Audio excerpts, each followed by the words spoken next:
Michelle, how are you today? I'm great. I'm great. I'm glad to be here. So thank you for having me. Yeah, thanks for joining me. I want to start off and just understand your background a little bit more before we dive in. Can you walk me through your career journey and what inspired you to pursue communications? It was definitely a career that I almost didn't pursue because I had gotten early discouragement from a couple different people. One was my neighbor who said I would never make it in communications. Another one, I had a professor who said only pretty people get in PR. So Well, let me just ask about that. Why would someone say they didn't think you'd make it in communications? I think because they had a challenging time. So luckily, I was stubborn, and I was also very lucky to have a really fantastic internship. The internship I was at was a local bank, and it was one where we did all the marketing, the advertising, the community relations, sales programs, media relations. We did everything, and it was just a fun little dynamic with this essentially in-house team that was doing all of the work for the bank. So it was fun. And then from there, I just kept kind of pursuing a lot of my career choices were in companies or agencies where I could do a lot. I never wanted to be pigeonholed into one thing because I had this early exposure of doing basically it all. And so that's been fun. And I have had a good mix of both in house and agency experience. I've had about 16 plus years on the agency side and, another 10 on in house side. I might be doing my math a little wrong there, but it makes me sound younger. So there we go.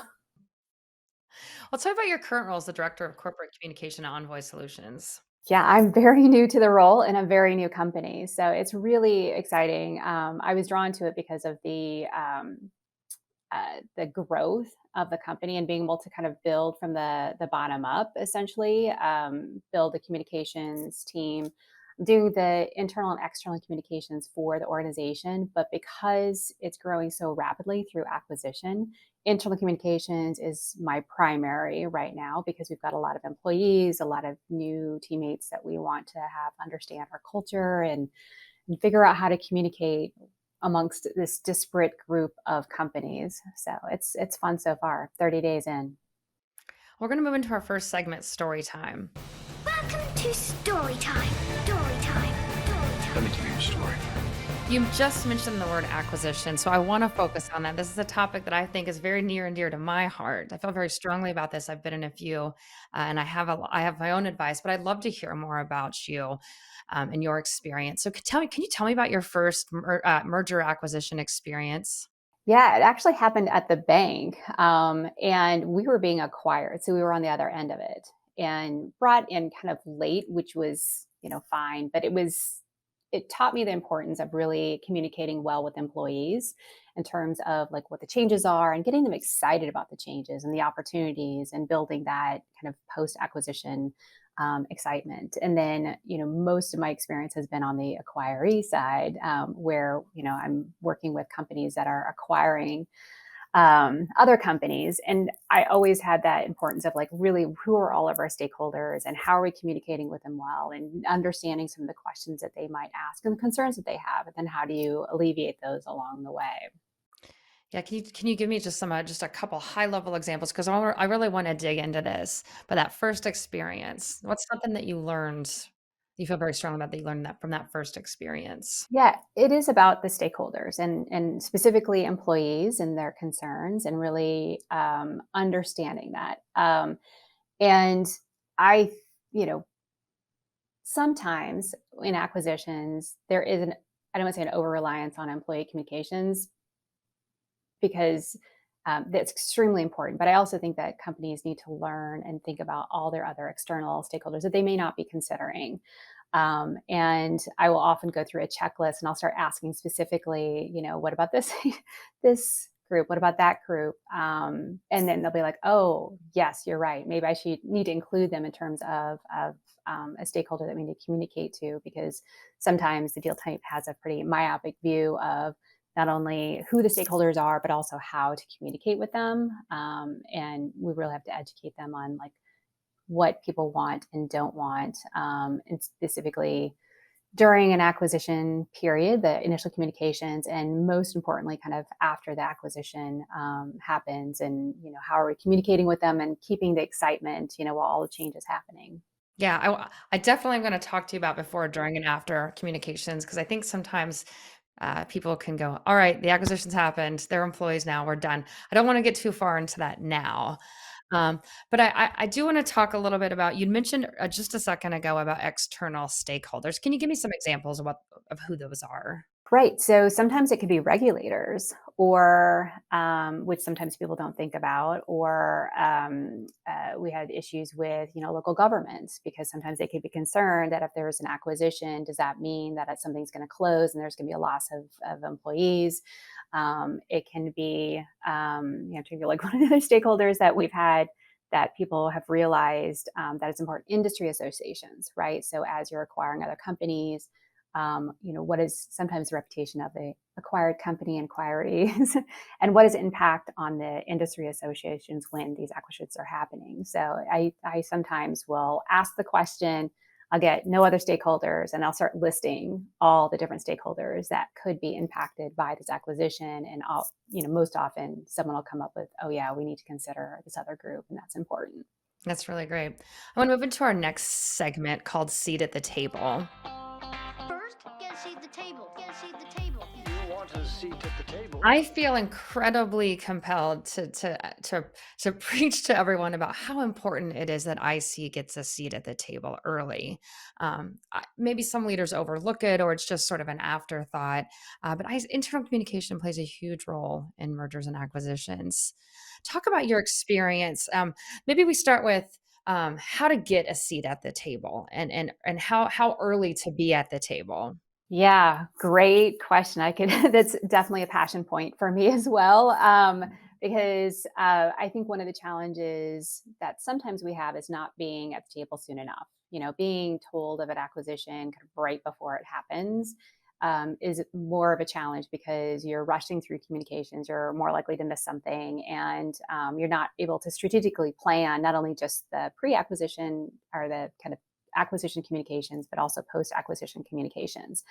In my role, because I've always had the dual hat of internal and external communications, I've been lucky to be at the table, um, and worked actually really closely with our HR partners or business unit internal communicators when an acquisition is happening, because that is extremely important. And I would say, like certainly within the first like 30 days prior, or at least 2 weeks prior, I like 30 days prior to an acquisition, so they can start formulating plans in terms of how they're going to communicate going forward, versus trying to kind of scramble on the back end of, we've got new employees and how do we communicate, how do we bring them in. So I'm understand like the importance of, you want to keep your deal team, somewhat, or and certainly the due diligence team, somewhat small, but there is always a point at which you need to open the tent a little bit and have trusted advisors come in, because that communication piece is so important. And I think there's lots of studies about, if you don't communicate an acquisition well, with employees, you're more likely to have a failed acquisition, because people are no longer engaged, they're frustrated. So I think it's extremely important to talk sooner than later. Yeah. Let's talk a little about like, so one of the big, and I'm going to state this to the table. One of the Mhm. big groups is your current employees, right? And the other one Mhm. is your acquiring employees. Now there are other Yep. groups, like you mentioned, external stakeholders, but I want to just really stress how important it is that IC gets at the table. Can you give me some understanding of what internal communication preps for current employees that's important to make sure that it's in place, not day of, not the day before, but like Right. really plan well. Can you talk a little bit about that? Yeah, it goes back to stakeholder mapping, right? Because you can say your current employees, but they all have different needs, and they want to have the communication at different times, and there's certainly other ways you need to communicate. So, like your current employees always want to know more about the acquisition and kind of the excitement around the acquisition, and they would certainly want to know when they can contact their new colleagues. But there's usually a cadence to that. In some cases, your all employees, they might want to know more about just general, like what's happening with the acquisition, but your sales teams might want to know more about like, what do we have to sell next, right? So then there's different groups that you need to have connecting in the communication, and the cadence might be a little bit different, and understanding some of the channels that we have to connect the two is important. And on the acquired side, the company that's being acquired, again, you can sit there and say general employees, but then also leadership as another bucket, right? Because your leadership on the other side, they're the ones who are often getting more inundated in terms of the needs of the acquisition. So they're driving the sales and trying to make sure that, that they're hitting their numbers. They're also trying to work with integration team about some of the changes that are happening within the organization. So I think you've got buckets of people that you have to really narrow down. So it's not just employees on one end or the other. It's like, who specifically are those employees? What groups, and like when do we need to communicate? And what are kind of the challenges that they have when things happen? And again, I think one of the challenges that we have, and I've seen on the post acquisition side, is we're communicating broadly when changes are happening, but not necessarily bringing people along with those changes. And, in some cases, your leadership may know that a change is coming, but the employees are getting told like right at the time where it's going to happen. So I'm a big believer in like, what is that cadence in terms of like kind of pre-prep and making sure that they understand what's happening and why. The why is obviously very important to most employees. Yeah. Yeah, and we're internal comms folks like us, so we're really focused on that employee perspective and employee needs. So, I've been in situations where, I find out the day before just so I could create the Zoom link. And then I've had situations where I knew 2 months in advance so that we could prepare, materials based on those employee types. What does this mean for my job? On both sides, what does throw a, big celebration party day of. So really having that time to prep is important. But let me just say, like, if internal communications isn't invited to the table, what can they do to still be successful? I would say having their own playbook. I'm a big believer in that because, I mean, and that comes from anything like crisis is kind of the same thing. Anything that you have where there's an urgent response, having a playbook. So, like when something happens, you can sit there and go, okay, here are the steps that we need to take and go, go, go. But I would also say it's extremely important to argue for that seat at the table. And that's probably more important, like have the playbook, but then, and I think when you have the playbook, because this is what I've created in the past is like, what is the communications cadence? And they see that you're thinking strategically about this, and then you're more likely to also get the seat at the table, because otherwise you're just saying, I only need you later. You're like, here's why you need me sooner, because we need to go through all these things. I need to understand these. And then day one, we can move a little bit smoother. And I want to say, along those lines, there's also an importance of polls and understanding like after the acquisition, because I think having that information of how people felt in terms of kind of post acquisition, you can use that to bolster the need to have internal communications at the table a little bit faster too, because people will start saying, they'll communicate, what they're seeing as kind of the opportunities and the issues that they've seen as an acquiree. And you can use that to say, I need to be there sooner. I want to Right. do that one too. Okay. I'm like, oh, that was awkward. So if I go, one of the other things that I strongly believe in is also doing the polls. So after an acquisition has happened, how are you kind of taking the pulse of the employees of the acquired company to understand where some of the communication challenges or gaps are happening? Because you can use that to also inform leadership about what we need to do, again, moving forward for communication, but then also it helps you make the case that internal comms needs to be at the table a little bit sooner. Yeah. How often do you do like a pulse survey? I mean, they usually start, post acquisition, but Yeah, how often do you do this? I mean, I've personally done, for like the first month every week. That way we can get sort of up to date live information and then maybe yeah. start resting about. So how do you do it? Yeah, that's basically the cadence as well. And I always say that from a mergers and acquisitions standpoint, I've always evolved the plan along the way, because I love getting feedback from people about like what's working, what's not working. So I think the weekly polls work, but if they find that even that's too exhausting for people, then you might go and like reduce the cadence a little bit more. So it's like feedback on the feedback loop, but I think anything helps in terms of like really refining the process is important. I'm going to move us into our next segment, Mhm. getting tactical. I'm trying to figure out tactics. And to be perfectly honest, I didn't didn't have to worry about You've tactics. said the word playbook like 6 times. I wanna open up I wanna open up your playbook and pick your brain on Yeah. some of these common, questions. Let's just start with a broad one. What are some big do's and don'ts of, like, merger and acquisition communication plans?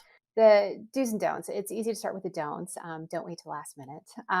That I think is the biggest thing. And the big do is do have a plan. I'm a huge proponent of having the playbooks and have it really concise, right? So the playbook should have all of your key messages that you're going to have because that informs all the rest of communications. It should have a timeline, and that one is constantly updated as things evolve to know like who's doing what when, which goes to the roles and responsibilities. Like again, who's doing what when. I've seen a lot of acquisitions where people are either sending communications out piecemeal for people to review and approve versus having it part of a single kit or they're asking different people to do different things and it's just not coordinated. So the playbook really helps put everyone on the same page in terms of what they're doing when.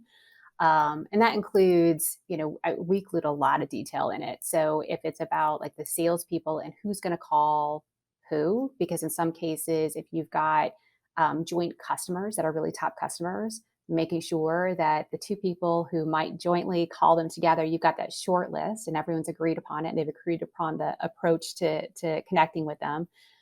Because that also gets, goes to the experience along the way from, our leadership internally as we're doing the communication, but then also kind of the post acquisition communications. I'm trying to think of like what other do's and don'ts that I had on the list, but those are the big ones. I'm sure we'll come up with more as we go Yeah. through some of my Yeah. specific questions. I just wanted what was top of mind. I feel like a big part of creating a good plan and a part of the playbook is the relationship that I have with, my HR business partner. Hmm. Talk about that relationship and why that's important during a merger acquisition. Yeah, I mean, I've always had strong relationships with, in terms of the key partnerships, legal, the deal team, HR, the business leaders, and some of the, if we've got different business marketers, just to kind of make sure that everything is going smoothly. From an HR perspective, it is extremely important because they hold a lot of the keys and often are the ones who kind of post acquisition, depending on the structure of the organization are taking the lead on some of the post acquisition communications. So if it's not happening from the center or internal comms, or if there's no dedicated internal comms support, if HR is taking it on, you need to have that handoff to know what's going to happen in the back end. Yeah, I have great relationships with my HR folk for that reason because I feel like for me, so many of those questions, concerns employees are going to have are related. It's usually their IT. When do I get my new computer? When will I get my email address? Or HR related. Is my job safe? Will I get the same? Will I be able to transfer my PTO over? What's my 401k distribution now, or whatever those are. They're extremely important in understanding a lot of the employee concerns because sometimes, again, part of the playbook is the FAQs. What questions will employees maybe ask, and they can come up with some additional questions that they get from their perspective. When someone's talking to them on a one-on-one, to be able to add to that playbook of questions. I had a really interesting time, or interesting. Um, there was an interesting acquisition that happened where we had our FAQs and we had leaders who were trying to take out questions because they're like, well, we don't want to answer that. I'm like, it doesn't matter if you don't want to answer it, they're going to ask the question. So how are we prepared to answer those questions? And I think that's also important that leaders see that these are the concerns and questions that people have, and if you don't have answers for them, you need to think about that before we roll into the town hall and start getting it from the employees. Yeah, that's such a good call out. Sometimes, as IC, we're asked to do stuff like that, come up with questions, and we may know that some questions are very sensitive, but it's our job to help them prepare. I've worked with leaders who we'd sit in a room and they would say, "Ask me the hardest questions," and we would, and I would feel bad, and then it just, asking those tough ones. Am I gonna have a job tomorrow? And they have to be able to answer those questions. Right, right, yes. And I want to, you kind of touch on something. I think one nice thing too, when you think about post acquisition communications, and I know we really touched on that, but this reminded me where when you get to the post acquisition communications, the stories are going to be really important, right? So, what are those concerns that people have, and do we have stories kind of after the fact that can help allay those concerns, right? So, will I have a job? And the answer is always, that we always hope to retain employees, but showing the stories of employees from the acquired company who are getting promoted, who are being integrated into the larger organization and stuff, that is really helpful to show people that you have a career path within this larger organization, because that's ultimately what a lot of people also want to know. Yeah, that's a great call out. Well, let's talk about timeline. Let's start with, pre-merger day or pre-merger happening. So you got, pre sort of that chunk in the middle that's merger, and then you've already started talking about post. But let's talk about pre. What are some things, documents, events I see folks need to do to start preparing for the merger?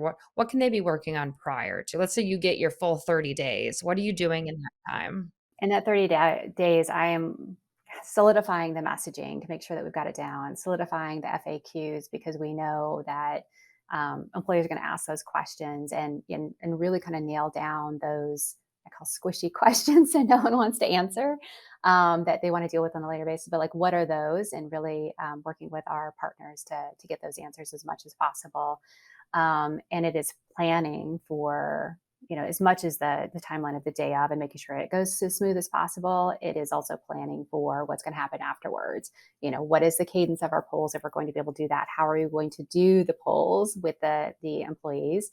Is it via email, or is it some other kind of distribution that we're going to have? And then how are we going to work to continue to communicate with, I'm going to say, the broader stakeholder group, and get it in the way that they want to. So people know what's happening on the acquired side, and they're excited about their new colleagues, and then vice versa. The new colleagues are excited about, being part of this new organization, and pulling stories that we can use to kind of weave in along the way to show the success of the acquisition, because that is often a pretty common question that people get, or at least our CEOs get at town halls. It's like, okay, you acquired this company, now what? How has it been successful? Can you show us how it's, leading to something amazing for this company? And so you always want to make sure that as you're planning communications, you're also thinking about all these other channels that you're working on, and how are you going to continue to make sure that is an agenda item to communicate.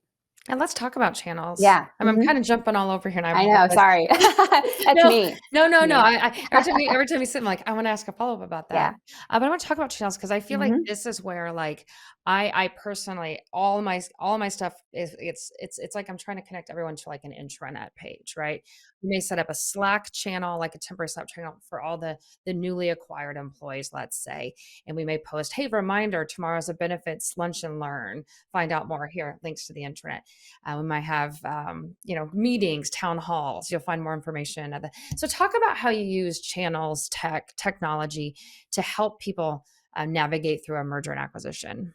Yeah, I'm a huge fan of less is more when we can, because people are overwhelmed, just with the noise. And I think that's across the board. And it's certainly when you've just been acquired, you're drinking through a fire hose, and you're overwhelmed with all the communications that are happening.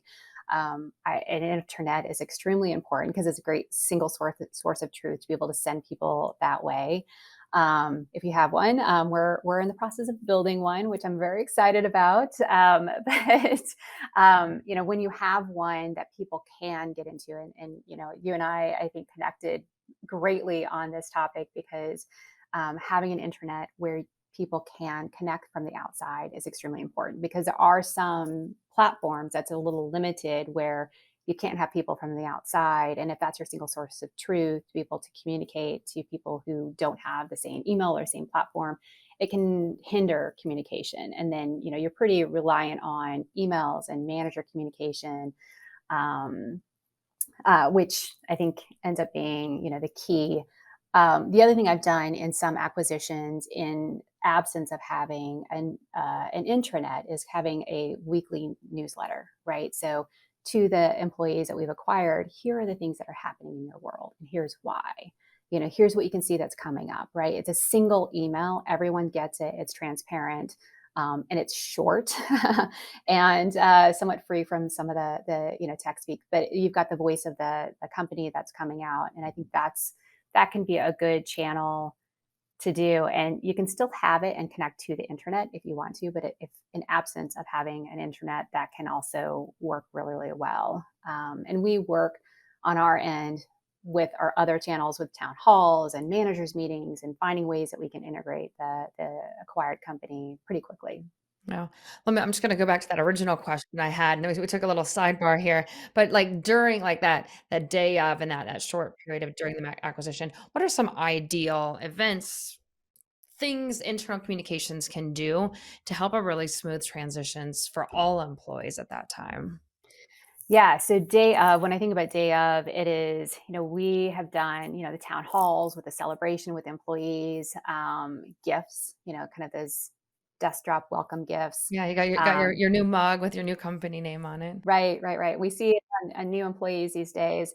And, it has to be meaningful. And, we were getting to the point where, and again, it was an evolution going from something that was very simple to a little more elaborate where we had, welcome notes, and then we would have information about their new company and everything like in a backpack that they would have, right? That can be pretty expensive for a lot of companies, but it was certainly meaningful to have everything kind of packaged in one thing. And then I think the day of, and thinking about the town hall not as just a one-way communication, but a two-way communication. So you have the town hall, make it a celebration. Our CEO here will sit there and throw out T-shirts to people who ask a question. So he gamifies it because sometimes people are a little shy at that point. And we've done lunches to kind of have for all the employees too, so they can actually meet the leadership and talk with people. And then often setting up like one-on-one with HR. So having someone on staff with HR for a day or two where if people want to come in kind of post town hall where all of a sudden they start thinking about these questions that they didn't want to ask and stuff, being able to have that moment where they can just come in and ask the questions that they didn't want to ask live. Yeah, and having all of that, plotted on that timeline we were talking about earlier is so helpful. I find that, employees, new employees, as acquired employees being able to see you have that first week, you have 7 opportunities to talk to HR, total rewards folks about their questions, because it can be overwhelming. I always put myself in that position. I know I've never been in a company being acquired, but I've been a part of a company that's acquiring multiple companies. So I still try to, put myself in that position. You mentioned that you've been acquired. How has that helped you, sort of prepare for the other side of that?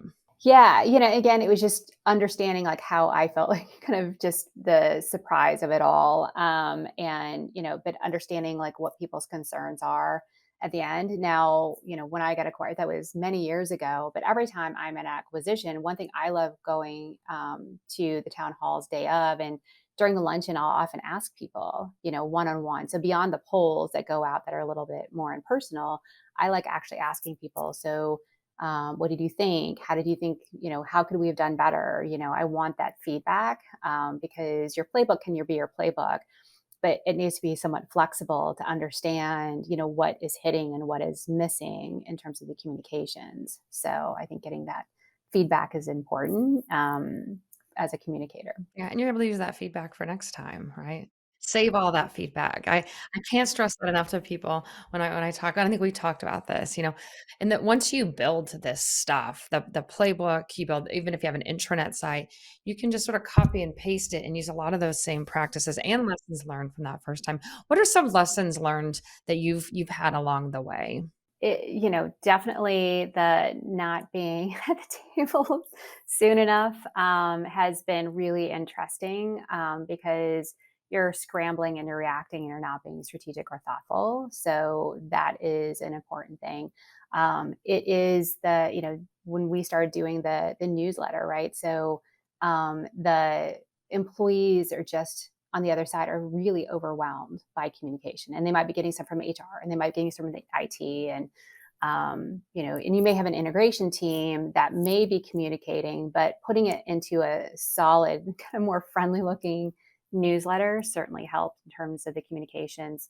And then the extreme importance of having a central source of truth and being able to connect everyone day one, if we can, from or at least within the first few days into a central intranet is extremely important. I was in another company where we had a lot of acquisitions, and what the business teams end up doing were actually kind of creating a separate kind of system where they were copying and pasting all of the relevant information to the other team, the other company, versus which is takes a lot of work versus having like one place where you can immediately connect them and say, okay, here's all the things that you need to know about this company and what's happening with your acquisition. I love that idea you've just sort of thrown out. I don't think I've ever thought about it in this way, but creating like almost like well, not almost creating a special newsletter that you send out, weekly. Because when you think about the number of emails these new employees get, and you mentioned earlier how overwhelmed they already are, and now you've got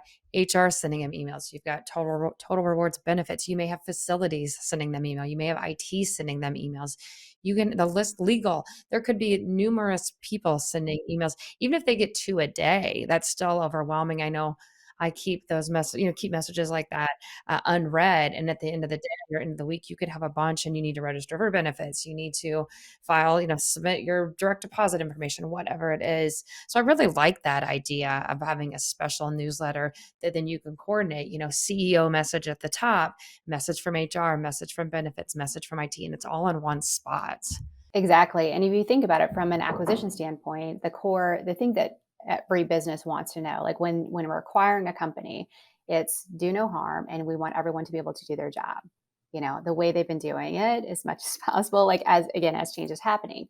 So if it's the importance of making sure that people feel like they can still do their job, overwhelming them with email is not going to help them because that's usually what people say is, there's so much here, communication here, I can't get to my own work or I can't get to my own job. So how do we help facilitate that in a better way? Is there anything else we haven't covered in this section? I feel like I could talk to you about this forever. It's definitely one of my favorite subjects. Yes. Yeah, and mine too. Honestly, I think it's because I've been in both, and I know that when Hmm. given the opportunity, I can come in and really help and provide value when I'm given that 30-day, 2-month window to build Right. plans and build intranet pages and really set up a great system. And then like I mentioned earlier, I've been in this position where I literally found out the day before, and they're like, "Can you set up an intranet page?" And I was like, "Oh, I have so many questions." Um, Yes, yeah. yes, yes. I know all of that. Yeah, and there's in terms of I guess kind of going back to one of our questions around the do's and don'ts and is why I also love being part of the due diligence phase is, understanding the strategy, the strategic rationale of the acquisition is important for developing messages, but then I can also start doing my own due diligence. So then, kind of ahead of time, I have some questions answered before the day of. Yeah. But I'm also an advocate of having more of our key kind of function areas at the seat of the table in a due diligence phase because there's all these questions that you want to know prior to it, and it's easier to get the information before an acquisition happens than after when everyone is just scrambling to understand what's happening. Yeah. Yeah. I think, for me, I just sort of pause and take a minute and close my eyes and go, if I was being acquired, what would my concerns be? What questions would I have? And just sit there and let those flow out and realize that you're going to be helping put that content together so that they feel secure. But also think about what experience you want them to have, right? So, like, again, if you've got, your mission, vision, and values of your organization, you know, um, can they experience this from day one? And how do we want to experience it? And that should also inform the communications and communications cadence as well. Yeah. How do you start connecting? You said mission values. How do you start connecting people that are coming in new to a company to their new mission, their new vision, their new values? How do you make that a part that, during and post? You mentioned stories earlier, right? But can you talk a little bit about that too? So, obviously, for an acquired company, it often starts at the town hall when they're seeing this for the first time. But it's often building on that and making sure every communication starts looping those things in, right? So, again, going back to the newsletter in terms of the communications coming out, like a lot of this is around the strategy that we're building as an organization and how they fit into the strategy and why some of these things are happening. It is pulling out those stories that are also emphasizing the values of the organization. If we want it to be about respect or collaboration, and especially collaboration is always an easy one sometimes because within the first 100 days, often sales is pretty linked together. And so knowing those initial sales stories, you can bring it back to the larger organization and talk about how this is benefiting everyone in terms of a collaboration piece. He starts weaving it in and going back to the kind of core internet or, other communications where it's a central source of truth where they just start seeing that over and over again and making sure it's weaved in, much like your own employees. Yeah. And I wanna go back to this question we had about 5 or Yeah. 10 minutes ago. Now, 'cause we talked about pre, during, Hmm. and now let's talk about post Yeah. communications and what that looks like for both the so just like newly acquired employees and your current employees. What do those communications look like? What are you doing during that time? Yeah. And again, ideally we're pre-planning, right? And looking at the stakeholders and what their needs are and working really close with the integration team too to know what cadence that they have because a lot of times they know or have planned out kind of the sequencing of when people can start communicating. But we have some core channels that we use that are everyone has from the get-go. Obviously there's email. We try to integrate email as fast as possible, even if we're emailing out to their current email addresses. So they get the CEO messaging. They're part of the town halls. They're part of our manager meetings right away. And we've got a newsletter that they see right away. So there's a core things that they just start seeing about the company, but it's also finding ways where we can build in additional milestones. And there's the planning, right? Where are we having times where leadership can come in on a regular basis and talk with them, and be part of their town halls as they're integrating. How are we bringing in, if they've got their own comms team or marketing team or someone who is coming to our own communications meetings where we can start working with them to pull out those stories for their own organization.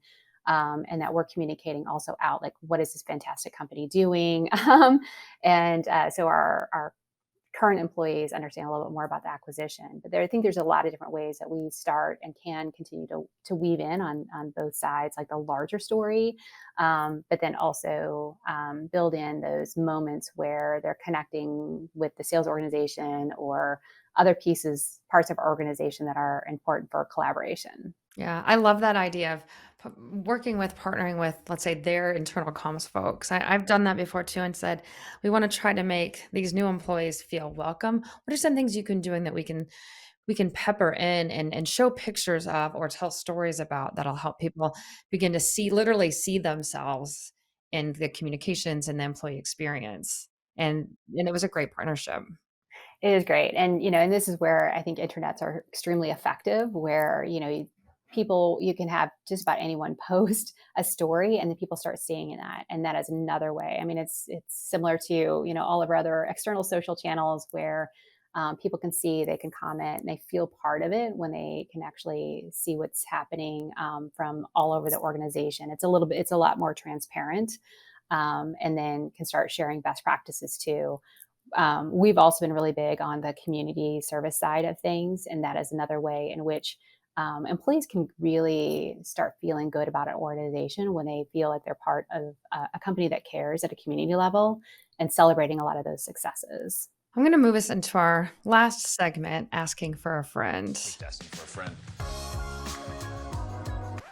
Hey. You mentioned earlier in this that you're building a comms program. Yeah. So, and you've done a lot. Clearly, you've done mergers, acquisitions. I love that. It's been great talking to you about that. Overall, what advice would you give to a first-time communications leader who's building their own program? Yes, it is. Meet a lot of people, ask a lot of great questions, ask a lot of stupid questions, listen, and extremely build relationships is the big part of it because everyone within your organization, at every level and every department, at some point is going to be important to what you need to accomplish. At some point, they're going to be your ally. They're going to be your advisory board as you're building out your communications. So I would say it's extremely important to build all of those internal relationships. I love this topic, mergers and acquisitions, and if our listeners are hearing this and going, "Well, this is great. I may not ever do this." You can search this on the web. That mergers and acquisitions are one of the are so there's so many of them going on. There's more now than in history. It was really pushed by COVID-19. So it's been a huge challenge for companies to make those successful. So that's a huge challenge that's going on based out of COVID. But I'm wondering if you have any other big challenges that communication professionals and leaders will face in the future, top of mind. It's always the noise, because there are more channels than ever before, externally and internally. So, from an internal standpoint, you're competing with external channels. As a company, you've got a lot of external channels and you have internal channels. I think there's extreme importance to being thoughtful about what channels that you do pursue. I think it's great to sit there and I encourage everyone to be creative in trying new channels, but also understanding the effectiveness of them. With limited resources, where are you going to really put your money in terms of the channels, and which ones are effective? And a lot of that has to do, you're going to understand that by asking a lot of people, like, how do they want to be communicated with, and how do they, what kind of content do they want to hear? So I find the battle of the noise is going to be an ongoing challenge. I've never been a fan of like technology for technology's sake.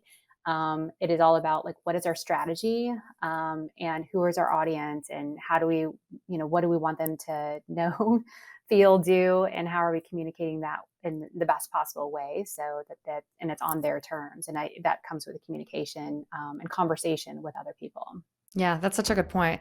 I had someone tell me you can have all the technology and channels in the world, but if it's not what employees want, it's just a huge waste of your time. And that's true.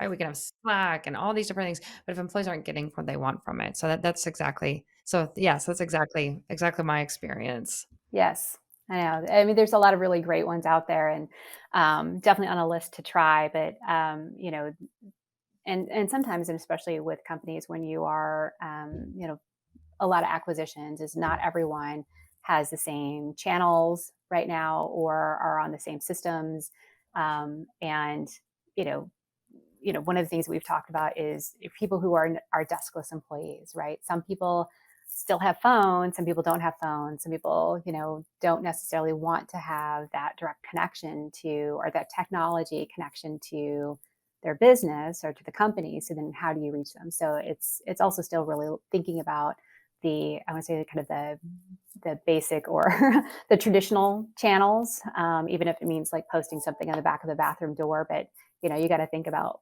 how people want to be communicated, and kind of make sure you're reaching them in the way that they want to be Yeah, reached. yeah. You just got to ask Yeah. them.